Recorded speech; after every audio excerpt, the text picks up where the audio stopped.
신약성경 마태복음 2장 13절에서 23절까지의 말씀입니다. 저와 여러분이 한 절씩 교독하시겠습니다.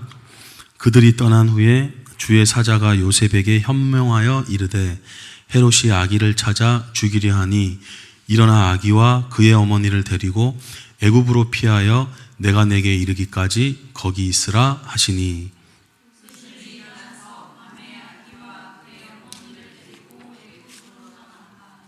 헤롯이 죽기까지 거기 있었으니 이는 주께서 선지자를 통하여 말씀하신 바 애굽으로부터 내 아들을 불렀다 함을 이루려 하심이라.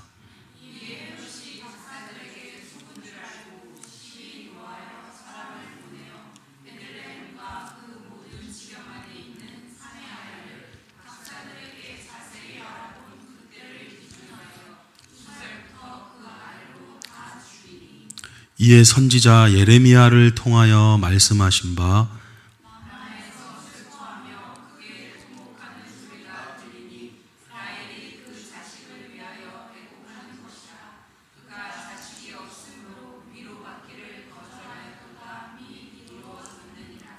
헤롯이 죽은 후에 주의 사자가 애굽에서 요셉에게 현몽하여 이르되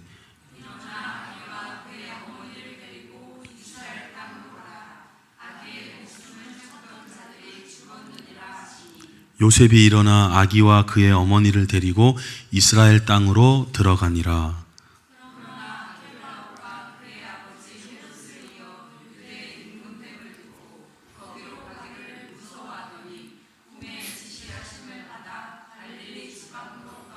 우리 같이 읽겠습니다. 나사렛이란 동네에 가서 사니 이는 선지자로 하신 말씀에 나사렛 사람이라 칭하리라 하심을 이루려 함이러라. 아멘. 네, 우리가 지금 마태복음 2장을 지금 오늘은 다 읽진 않았지만 여러분 마태복음 이제 1장은 아시다시피 그런 예수님의 족보에 대해서 이렇게 쭉 설명을 해 줬고요.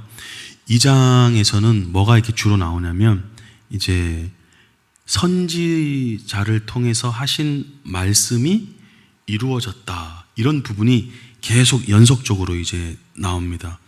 그래서 이건 뭘 나타내냐면 하나님께서 선지자를 통하여 미리 말씀하시고 그것을 이루신다. 이것을 이제 보여주시는 거거든요. 오늘 우리가 읽은 본문에만 해도 총 한 3개가 나오고요. 2장 전체로 보면 4개의 구절이 이제 나옵니다. 먼저 5절을 보시면 이는 선지자로 이렇게 기록된 바 이렇게 나오고 15절에는 이는 주께서 선지자를 통하여 말씀하신 바 또 17절에 보면 이에 선지자 예레미야를 통해 말씀하신 바 23절은 이는 선지자로 하신 말씀에 이루려 함이러라 이렇게 되어 있어요. 5절의 말씀은 그 미가 선지자의 이야기를 이제 얘기하는 거고 15절은 호세아 선지자를 통해서 얘기하시는 거고 23절은 이사야 선지자를 통해서 하신 말씀을 계속 얘기하고 있는 겁니다. 이게 왜 지금 마태복음 2장에서 중요하게 대두되느냐? 아모스 3장에 보면 이런 말씀이 있거든요.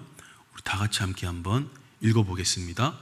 주 여호와께서는 자기의 비밀을 그 종 선지자들에게 보이지 아니하시고는 결코 행하심이 없으리다. 아멘. 여러분 비밀이 뭡니까?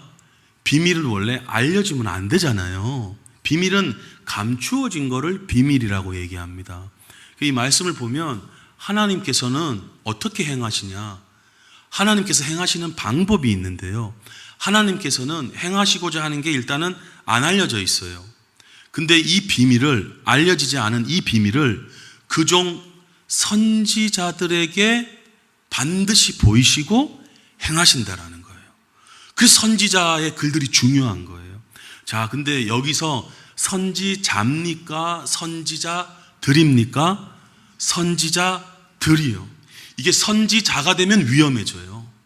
아까 제가 마태복음 우리 2장에서 볼 때만 언급된 선지자만 해도 몇 분이셨어요? 총 4분이셨잖아요. 이게 우리 기독교의 아주 위대함이에요. 이게 정말 말씀대로 가는 거예요. 여러분, 이슬람도 선지자가 있어요. 근데 이슬람의 이제 그 경전이라고 불리는 코란, 그 코란은 마호메트라는 선지자가 한 20여 년, 한 23년, 20여 년 동안 천사를 통해 받은 그 계시를 써놓은 거예요. 그러니까 그 종교도 선지자를 통해서 이루어진 종교이기 때문에 어마어마한 거예요. 근데 마호메트 한 사람이요. 마호메트 한 사람이기 때문에 어긋난단 말이에요. 그러니까 가짜인 거죠. 그러니까 여러분, 영적인 걸 다 믿지 말라 그러잖아요. 자, 그래서 이거를 분별하는 방법은 한 사람이 아닌 거예요. 여러분, 그 몰몬경이라고 아시죠? 몰몬경도 그 제릿 화이어라는 몰몬경의 중심이 된 그 조셉 스미스라는 하여튼 선지자가 있어요. 근데 여러분, 우리 개신교, 이 기독교는요, 선지자가 한두 명이 아니세요. 수십 명, 수백 명도 나오죠. 구약 읽다 보면. 근데 예수님을 향하여 이렇게 선지자들의 이렇게 얘기가 수도 없이 예언되어져 있거든요. 그래서 지금 마태복음에서 2장을 보면요, 우리가 뭘 할 수 있냐면, 아, 이분이 메시아구나. 왜냐면요, 반드시 선지자들에게 예언된 분이라야, 그 말씀에 응하신 분이라야 참된 메시아이기 때문에. 그래서 여러분, 하나님께서는 이 자기의 비밀을 그종 선지자들에게 보이시고 반드시 행하신다라는 거예요.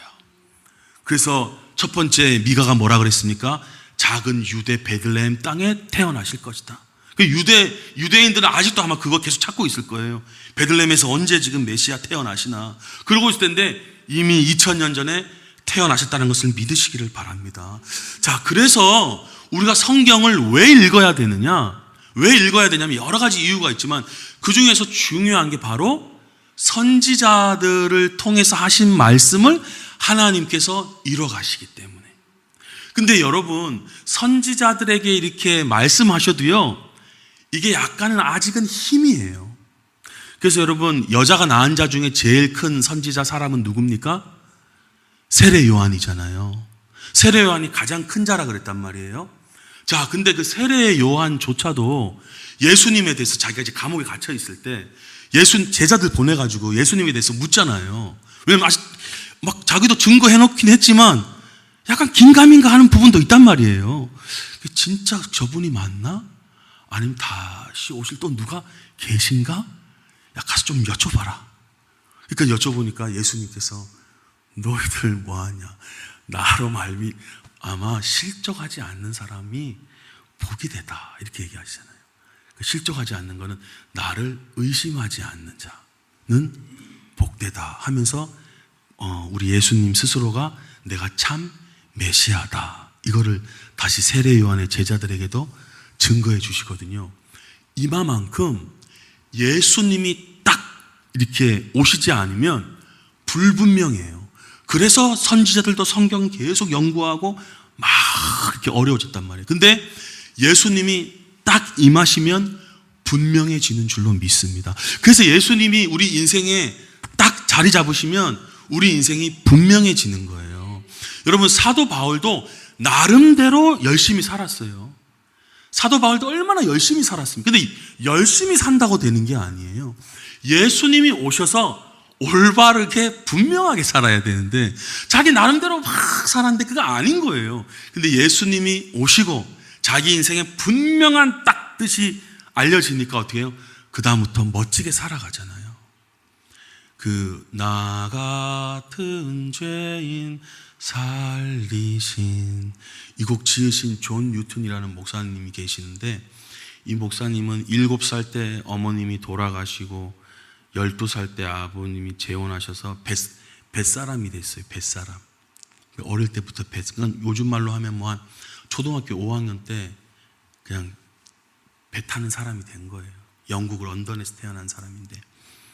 근데 이제 나중에 이분이 어떻게 되느냐, 노예 선장이 돼요. 거기서 이제 딱 해가지고. 그래서 노예들을 잡아다가 이제 팔아 먹는 그런 사람이 된 거예요.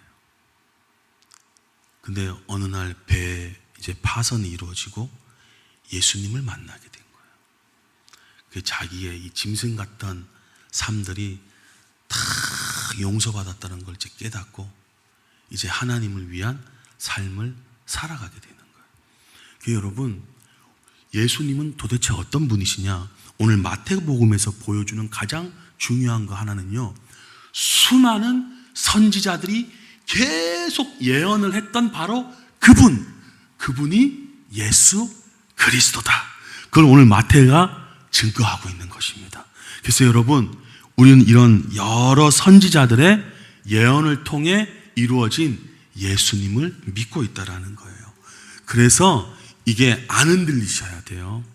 우리가 그냥 성경을 잘 모르면 그냥 맹목적으로 믿는 이런 사람이 아니라, 반드시 메시아는 여러 선지자들에게 증거된 자라야만 그분이 메시아다, 이걸 보여주는데, 그래서 제가 다 살피지는 못했지만 주께서 선지자를 통하여 말씀하신 바, 주께서 선지자를 통하여 말씀하신 바, 주께서 선지자를 통하여 말씀하신 바 하는 것들을 이루신 분이 우리 주 예수 그리스도다라는 것을 이해하시기를 축복합니다. 그래서 예수님께서 구약의 선지자의 모든 말씀을 이루신 분이십니다. 이렇게 또 이해를 하셔야 돼요. 이거 유대인들에게 이렇게 전도하지 않으면요, 그분들은 안 받아들여요. 근데 그게 틀린 얘기가 아니라 구약에서 선지자들이 바로 선지자들이 계속 증거한 분이라야 참된 메시아이기 때문에, 그래서 마태복음 특별히 2장에서는 계속 선지자 그것을 이루신 분, 이렇게 이야기를 하고 있는 것입니다. 자, 또 하나 좀 살펴보고 싶은 부분은요, 우리 마태복음 2장 16절 한번 다 같이 읽어보도록 하겠습니다. 시작. 이에 헤롯이 박사들에게 속은 줄 알고 심히 노하여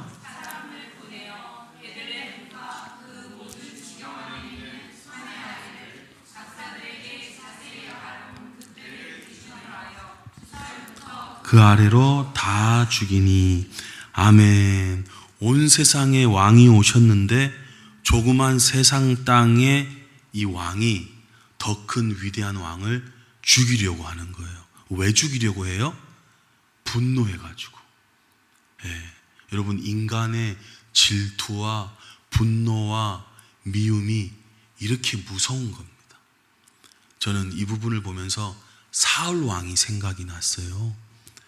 다윗 왕으로 하나님의 이제 이야기가 옮겨졌는데 이걸 받아들이질 못하잖아요. 질투가 나잖아요. 그 다윗 왕을 어떻게 해요? 죽이려고 그러잖아요. 여러분, 이래서 우리가 미워하면 안 되고요, 이래서 질투하면 안 되고, 이래서 우리가 분노하면 안 됩니다. 결국 그건 뭐 하느냐? 사람을 죽이는 일이에요. 여러분, 그래서 성경에는 육신의 생각은 하나님과 원수가 된다 그러잖아요. 육신의 생각이 뭐예요? 시기, 질투, 분노, 이런 게 다 육신에서 나오는 거예요. 육신에서 나오는 건데, 살리는 건 뭡니까? 영이라 그러잖아요. 영은 뭐예요? 하나님의 말씀이고 하나님의 생각이고 하나님의 뜻인 줄로 믿습니다. 그 육신이 이렇게 무서운 거예요. 그래서 여러분, 오늘 혹시나 일주일간 또 사시면서 화가 또 막 나고 막 질투가 또 일어나고 혹시 또 막 미움이 막 생긴 분들이 계시다면 오늘 이 시간 다 깨끗하게 떠나가기를 주님의 이름으로 축복합니다. 그래서 우리가 있는 곳이 천국이 돼야 돼요. 육신의 것이 사라지면 천국 되거든요. 그래서 여러분, 가정이 천국 되시기를 축복합니다. 집이 천국이 돼야 돼요. 어떻게 천국이 돼요? 육신의 것들이 떠나가야 돼요. 분노가 아빠가 아내한테 남편한테 자녀한테, 자녀가 부모님한테 화가 나고 막 미움이 생기고 이러면 안 되잖아요. 집이 따뜻한 천국이 돼야지. 이게 화난 사람들은 집을 보고 뭐라 그래요? 집구석이라 그러잖아요. 이게 벌써 마음이 이렇게 막 돼가지고 따뜻한 쉴 수 있는 공간이 아니라. 여러분, 성경은요, 풀은 마르고 꽃은 시드나 우리 하나님의 말씀은 영원히 서리라. 여러분, 헤롯이요, 이렇게 대단하지 않습니까? 사실 권세가 대단하잖아요. 여러분, 합법적인 살인을 저지르고 있는 거예요. 참 웃기죠. 일반 사람들은 살인하면 잡아가는데 왕은 살인하면 안 잡아가요. 왜냐하면 제일 높으니까. 그게 지금 합법적으로 수많은 아기들, 애들이 뭐 잘못했다고 2살 아이를 다 죽이는 거예요. 정말 자기의 분노 때문에. 근데 여러분 잘 아십시오. 16절에서 헤롯이 그 권세로 사람들을 다 죽이지만 곧 이어서 19절에 뭐라 나온지 아세요? 헤롯이 죽은 후에. 인생 금방입니다. 그렇게 대단한 권세와 뭐 능력과 막 기세 등등했던 헤롯도 성경에서는 얘기해요. 죽은 후에. 여러분, 예수님도 되게 짧게 사셨습니다. 인생은 33살 사신 거로 이렇게 알려져 있거든요. 근데 그 중에서도 30년은 개인적인 삶을 사셨어요. 그러니까 부모님께 순종하고 또 개인적인 일도 하시다가. 근데 여러분 3년 6개월 동안 정말 자신의 사명을 다 감당하시고 공적인 삶을 사시다가 사역 마치시고 이 세상을 떠났습니다. 그러니까 여러분, 우리에게 있는 7, 80년이라는 시간은 뭐냐? 하나님이 주신 사명 감당하다가 하나님 앞에 서는 시간이에요. 예. 잠시 세상에 내가 살면서란 말이에요. 인생이 긴 게 아닙니다. 근데 살아보고 아는 게 아니라 성경에서 너희 인생이 뭐냐? 잠깐 있다가 사라지는 안개니라, 이렇게 얘기를 하거든요. 그러니까 이런 찬양 불러야 돼요. 잠시 세상에 내가 살다가, 이렇게 해야 한단 말이에요. 항상 찬송 부르, 예, 불평하면 안 돼요. 항상 찬송 부르면서. 우리가 금요일 날 이렇게 막 자리에 막 해가지고 찬양하니까 이 사람이 다 살아나잖아요. 찬양해야 됩니다. 항상 찬송 부르다가 날이 저물어 오라 하시면 영광 중에 나아가야 될 줄로 믿습니다. 그럼 우리가 이 짧은 인생에서 도대체 뭘 해야 되느냐? 짧은 인생에서 제일 중요한 게 뭐냐면요, 첫 번째, 빨리 예수님 믿고 죄 용서 받아야 됩니다. 이게 제일 중요해요. 어떻게 해서든지 간에 빨리, 어떻게 해서든지 예수님 빨리 믿고 빨리 죄 용서 받아야 돼요. 근데 죄 용서가 목적이 아니에요. 죄 용서가 목적이라면 사실 죽기 전에 예수님 믿어도 될 거예요. 언제 죽을지 모르겠지만, 언제 죽을지 모르기 때문에 빨리 예수님 믿어야 되고. 자, 죄 용서가 첫 번째긴 해요. 그래서 뭐 하나님 위해서 한 일 없더라도 일단 죄 용서만이라도 받아야 돼요. 근데 여러분, 우리는 지금 죄 용서만 받는 인생으로 끝나면 안 됩니다. 여러분, 부자와 나사로 얘기 아시잖아요. 힘들게 산 나사로한테 주님이, 아브라함이 뭐라 그래요? 그냥 위로만 받는다 그러잖아요, 천국에서. 근데 우리는 천국에서 영광을 받아야 될 줄로 믿습니다. 위로만 받아서는 안 되겠어요. 그래서 여러분, 첫 번째, 이 삶에서, 이 짧은 인생에서 뭐가 중요하냐? 예수님이 보여주셨어요. 예수님께서 정말 짧은 인생을 보여주셨는데 중요한 게 뭐냐? 예수님 믿고 죄 용서 받는 거. 두 번째, 죄 용서 받은 우리 인생이 예수님으로 인해 살아가는 거예요. 살아가는 거. 근데 그 살아가는 인생은 날 위한 것만이 아니잖아요. 그리고 육신의 삶만을 위한 게 아니잖아요. 여러분, 세상살이 하다 보면요, 자꾸 육신으로 갑니다.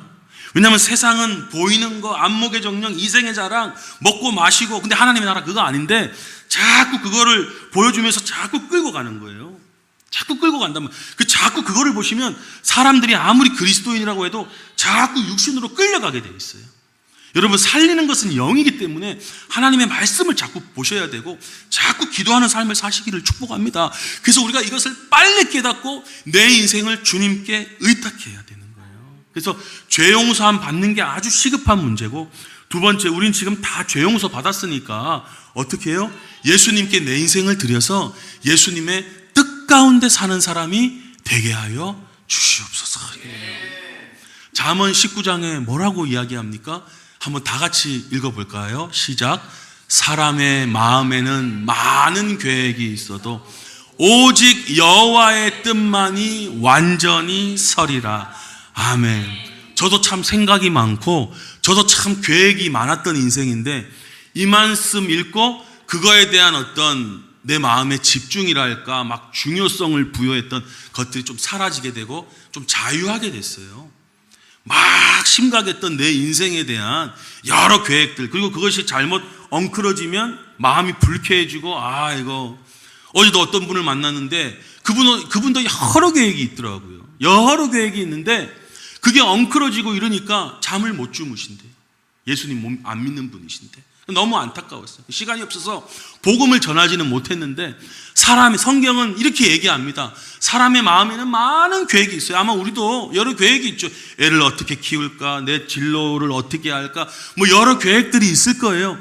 근데 한 가지 분명한 건 뭐냐?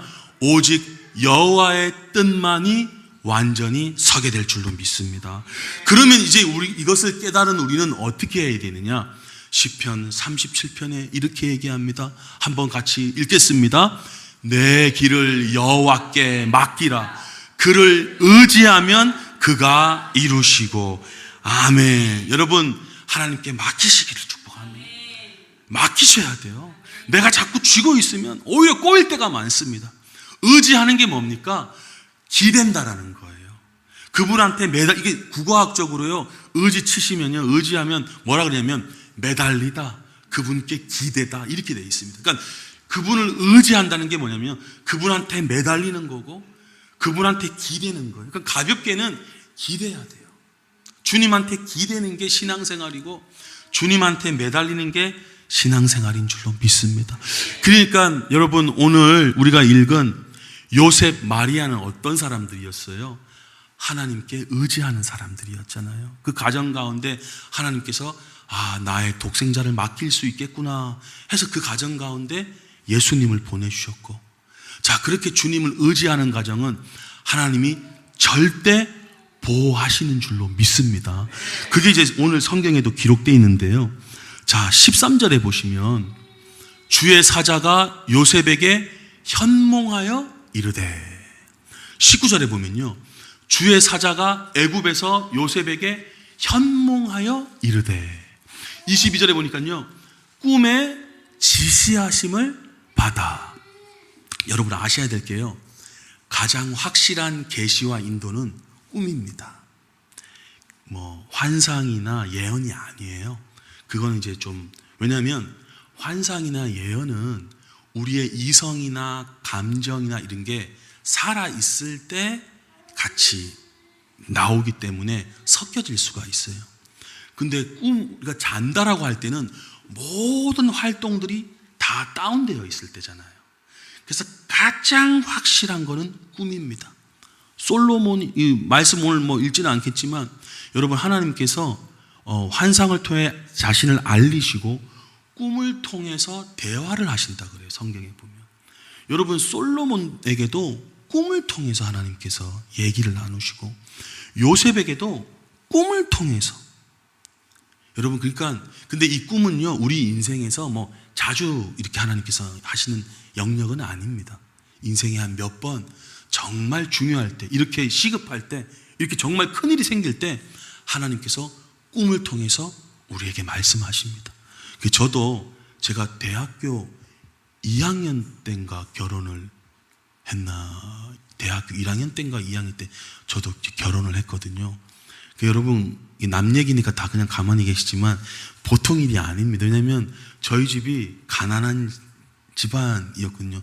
돈이 전혀 없는데 대학생 때 이제 결혼을 하게 됐으니 얼마나 이 가장에 부담이 있었겠어요. 결혼을 믿음으로 한다고는 하지만. 그래서 제가 기억이 나요. 이렇게 결혼식 당일날 새벽에도 제가 거실에서 혼자 계속 기도했던 것 같아요. 무릎을 꿇고 하나님한테 엎드려서 계속 기도했는데 하나님께서 꿈으로 저에게 비몽사몽간에 이렇게 한 그림을 보여주시면서 저에게 말씀해 주신 거예요. 걱정하지 말아야 할 것을, 근심하지 말아야 할 것을. 여러분, 주께서 우리의 길을 인도하시는 줄로 믿습니다. 어떻게 해요? 요셉과 마리아의 가정에 이렇게 이끄시는 것처럼. 그래서 정말 어마어마한 사건이 팍 터지는데도 이렇게 주의 사자가 꿈을 통해서 말씀하신단 말이에요. 아마 우리 생각에는 가끔 이런 분들이 계실 거예요. 아니 그냥 하나님이 딱 해가지고 그 헤롯 왕 다 그냥 치면 안 되나? 근데 그거는 우리가 너무 급한 생각이에요. 여러분, 왜 이렇게 예수님께서 고난을 받으시냐면 사도행전 3장에 이렇게 되어 있습니다. 하나님이 모든 선지자의 입을 통하여, 이게 중요한 거라니까요, 선지자의 입을 통하여 그리스도께서 고난 받으실 일을 미리 알게 하신 것을 예수님께 어떻게 하셨다고요? 이루셨느니라. 그러니까 여러분, 예수님의 고난은 고난 받는 거 너무 힘들어 보이셔, 그냥 팍, 아니에요. 선지자의 입을 통하여 예수님께서 고난 받으실 게 미리 정해졌단 말이에요. 그러니까 우리가 모르니까 답답한 거예요. 모르니까 막 딴소리가 나오는 거예요. 여러분, 고난은 낭비되는 시간이 아닙니다. 고난은 비생산적인 시간이 아니에요. 우리는 지금 현대사회에 살고 있으니까 이것이 비생산적인 시간이라고 생각하는데 절대 그렇지 않아요. 이 시간이 바로 하나님의 지혜라는 것을 믿으셔야 됩니다. 하나님께서 이 지혜를 통해서 어떻게 하느냐, 바로 누가복음 17장에 보시면 그가 먼저 많은 고난을 받으며 이 세대에게 버림바가 되어야 된다. 노아의 때에 그렇게 된 것처럼. 노아 때 어땠어요? 갑자기 산 위에서, 바닷가 근처도 아니고요, 저쪽 산에 올라가 가지고 노아 그 식구 몇 명하고 엄청나게 배를 만드는 거예요. 사실은 배를 만든 게 많은 사람들 타라고 만들었겠죠. 사람들이 그거 믿어야 안 믿어요? 비아냥거려요. 노아 지금 뭐 하고 있냐? 저 완전히 갔다. 그러면서 일상생활을 막 그냥 보내면서 노아에 대해서 뭐라 그럽니다. 여러분, 예수님도 그러셨어요. 세상 사람들에게 버림바가 됐을 뿐 아니라 종교인들에게도 버림바가 됐단 말이에요. 아마 우리의 신앙생활도 가끔 예수 믿는데 왜 저래? 하는 비아냥을 들을지 모르겠습니다. 그러나 여러분, 예수님께서 먼저 많은 고난을 받으며 이 세대에 버림바가 되어져야 된다. 특별히 우리 예수님의 고난은 우리를 위한 고난이었다는 것을 믿으시기를 축복합니다. 자, 근데 이게 왜 이런 고난으로 끝이 나느냐? 절대 안 그렇습니다. 누가복음 24장에 보면요, 선지자들이 말한 모든 것을 마음에 더디 믿는 자들이여. 계속 선지자 얘기들이네. 전전에 그리스도가 이런 고난을 받고 자기의 영광에 들어가야 할 것이 아니냐. 여러분, 예수님이 고난을 반드시 받으셔야 자기의 영광에 들어가게 됩니다. 이것이 하나님께서 세팅해 놓으신 예수님 인생, 예수님 이 땅에서의 짧은 인생의 목표시고 계획이셨어요. 자, 그런데 예수님만 이러신 게 아니라 성경은 우리에게 대해서도 이렇게 이야기를 하고 있습니다. 로마서 8장, 우리 같이 한번 다 같이 읽어보겠습니다. 시작. 자녀이면 또한 상속자, 곧 하나님의 상속자요, 그리스도와 함께 한 상속자니